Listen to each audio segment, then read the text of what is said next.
In the autumn of 1979, the BBC introduced a detective who felt like he'd wandered in from the real world.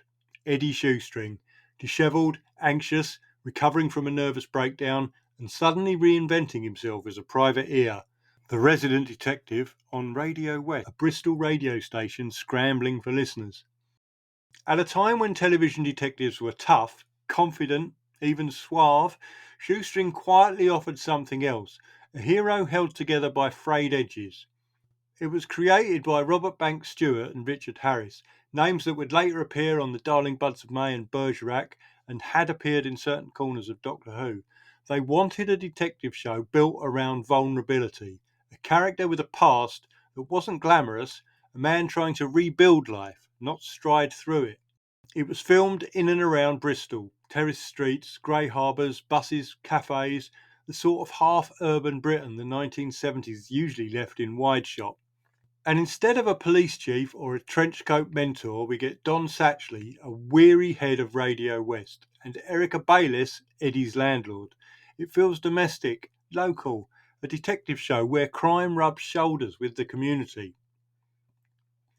And the tone is his secret weapon. There's a warmth to Shoestring, but also a twitchiness, a sense that Eddie is always one step away from another collapse. The scripts work in this space between social realism and thriller. One week he's exposing a fraudster, the next he's unravelling a missing person case that's cloaked in mystery.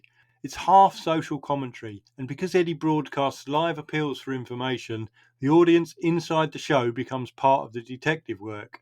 It's clever, a detective who solves cases not just with grit or brains, but with help from the public.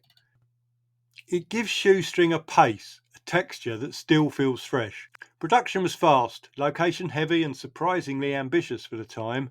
Bristol became a character, its docks, its hotels, its new build offices and its post-war scars. The series was a hit, regularly pulling in around 10 million viewers. It only lasted 2 seasons.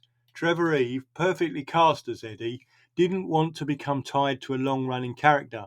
He left early before they could build anything larger around him. There were plans for a third series, then a reformatting, and eventually the idea was repurposed into Bergerac.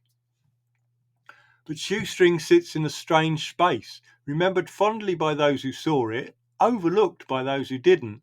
Its mix of realism, vulnerability, and light touch crime drama paved the way for later, more character-driven British detectives. And in its own modest, very 1979 way, the series feels like a time capsule of fiberglass radios, local broadcasting, regional Britain, and TV taking unusual risks. Eddie Shoestring isn't glamorous, that was always the point. He solved problems with empathy, awkwardness, community, and late night appeals on a scratchy radio station. A detective shaped by the real world, and one who even now feels oddly ahead of his time. So thank you very much for watching. Hope you have good, pleasant memories of Shoestring. I do, although I was only about 10 or 11, so I have since bought the DVDs to rewatch, which I'm halfway through. You can find all these shows on DVD, on Talking Pictures TV, anything could be on YouTube. Just put the name of something you remember in and see if you can find it somewhere.